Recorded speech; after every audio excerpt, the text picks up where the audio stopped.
अगर आपको लगता है कि ईडी वर्सेस ममता बनर्जी का मैटर सिर्फ एक रेड तक लिमिटेड है, तो आज की स्टोरी आपको अपना ओपिनियन दोबारा सोचने पर मजबूर कर देगी, क्योंकि जो केस पहले एक रूटीन इन्फोर्समेंट एक्शन लग रहा था, वो अब बदलते बदलते एक फुल ब्लोन कॉन्स्टिट्यूशनल क्लैश बन चुका है। सेंटर और स्टेट के बीच टकराव, सेंट्रल एजेंसीज की ऑटोनॉमी और एक इलेक्टेड चीफ मिनिस्टर के रोल पर उठते सवाल, ये सब एक ही केस के अंदर घुट गया है और इसी वजह से एक बार फिर से इन्फोर्समेंट डायरेक्टरेट सुप्रीम कोर्ट के दरवाजे पर खड़ी है, इस बार और ज्यादा अग्रेसिव डिमांड्स के साथ। तो क्या है ईडी के new demands in this case, चलिए आज के वीडियो में एक्सप्लोर करते हैं। अब व्यूवर्स, इस बार ईडी सिर्फ अपने ऑफिशियल्स के खिलाफ दर्ज एफआईआर्स पर स्टे या प्रोटेक्शन नहीं मांग रही थी। इस बार ईडी सुप्रीम कोर्ट से कह रही है कि अगर उसकी पिटिशन में union ministry of home affairs and department of personal and training यानी डीओपीटी को पार्टी नहीं बनाया गया, तो एजेंसी को इररिपेयरेबल लॉस एंड इंजरी होगी।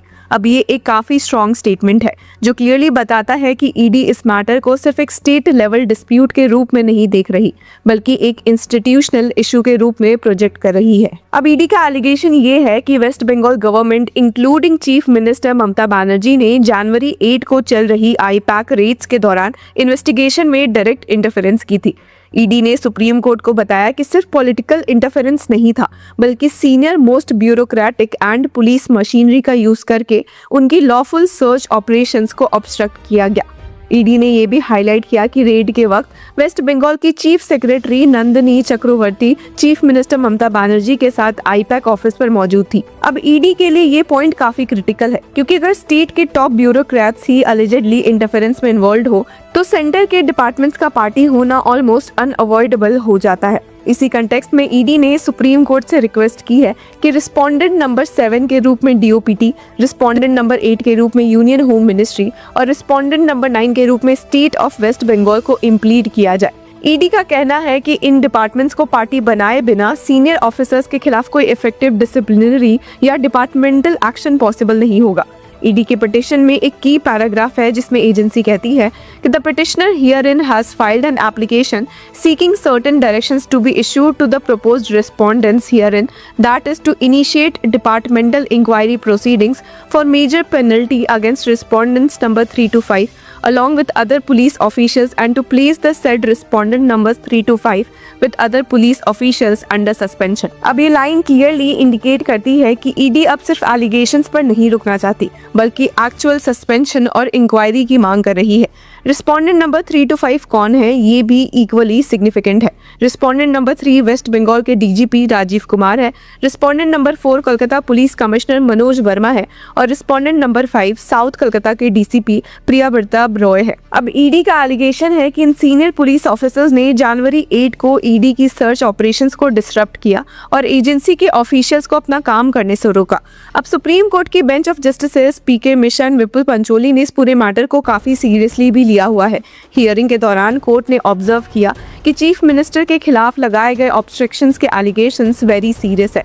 कोर्ट ने यह भी कहा कि वो इस सवाल को एग्जामिन करेगा कि क्या स्टेट लॉ इन्फोर्समेंट एजेंसीज को ये अधिकार है कि वो सेंट्रल एजेंसीज की इन्वेस्टिगेशन में इंटरफेयर करे, खासकर जब बात सीरियस इकोनॉमिक ऑफेंसेस की हो। हालांकि यहीं पर वेस्ट बंगाल सीएम ममता बनर्जी ने इन एलिगेशंस को कम्प्लीटली डिनाई किया है। उनका कहना है कि ईडी ने अपनी अथॉरिटी के बाहर जाकर काम किया और स्टेट पुलिस का इंटरवेंशन बिल्कुल जस्टिफाइड था। तृणमूल कांग्रेस ने भी ईडी के ऑब्स्ट्रक्शन के क्लेम्स को रिजेक्ट कर दिया, कहा कि ये पूरा एक्शन पॉलिटिकली मोटिवेटेड है। टीएमसी ने इस इशू पर काउंटर नैरेटिव बिल्ड करना शुरू कर दिया।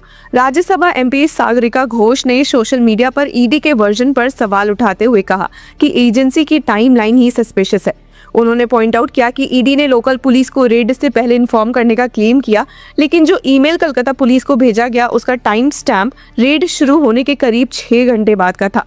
अब घोष ने यह भी कहा कि ईडी लगभग 6 साल तक इस केस पर इनएक्टिव रही और अचानक 2026 वेस्ट बंगाल असेंबली इलेक्शन से पहले ही एजेंसी को याद आ गया कि इन्वेस्टिगेशन रिज्यूम करना है। उनका ये कमेंट भी काफी चर्चा में रह गया कि ईडी ज्यादा से ज्यादा एक इलेक्शन डिपार्टमेंट की तरह बिहेव कर रही है, ना कि एक न्यूट्रल इन्फोर्समेंट एजेंसी की तरह।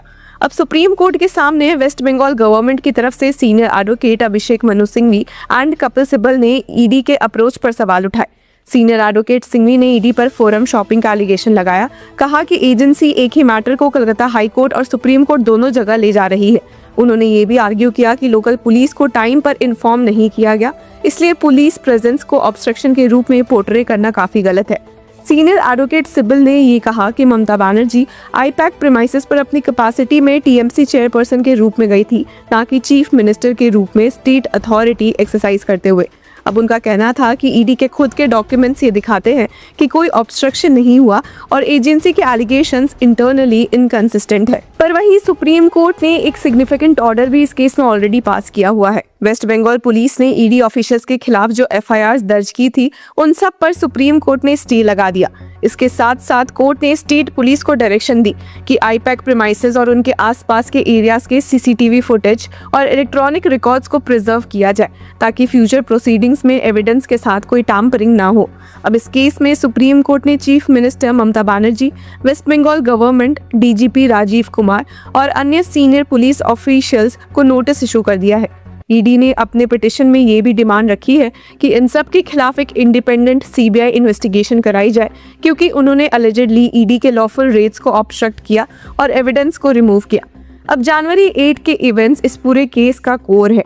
ईडी का कहना है कि जब उनके ऑफिशियल्स आईपैक के सॉल्ट लेक ऑफिस और प्रतीक जैन के लोडन स्ट्रीट रेसिडेंस पर सर्च कर रहे थे, तब सिचुएशन सडनली हॉस्टाइल हो गए। ईडी के मुताबिक चीफ मिनिस्टर ममता बनर्जी खुद प्रीमाइसेस के अंदर आई और की evidences including documents and electronic devices वहां से हटा लिए गए। ईडी का कहना था कि इन्वेस्टिगेशन को डीरेल करने का एक डेलिब्रेट कोशिश था। अब इस पूरे कंट्रोवर्सी ने वेस्ट बंगाल की पॉलिटिक्स को और ज्यादा पोलराइज्ड कर दिया है। टीएमसी का कहना है कि सेंट्रल एजेंसीज का मिसयूज करके पॉलिटिकल कंसल्टेंट्स जैसे आईपैक को टारगेट किया जा रहा है, क्योंकि उनके पास इलेक्शन स्ट्रैटेजी से जुड़ी सेंसिटिव इंफॉर्मेशन होती है। बीजेपी का स्टैंड ये है कि अगर चीफ मिनिस्टर ने इन्वेस्टिगेशन रोकी है तो ये रूल ऑफ लॉ का डायरेक्ट वायलेशन है और कोई भी कॉन्स्टिट्यूशनल अथॉरिटी लॉ से ऊपर नहीं हो सकता। अब इस मैटर की नेक्स्ट हियरिंग सुप्रीम कोर्ट में 3 फरवरी को होने वाली है, तो क्या हो सकता है सुप्रीम कोर्ट का फैसला, देखने के लिए जुड़े रहिए विद लॉ चक्र।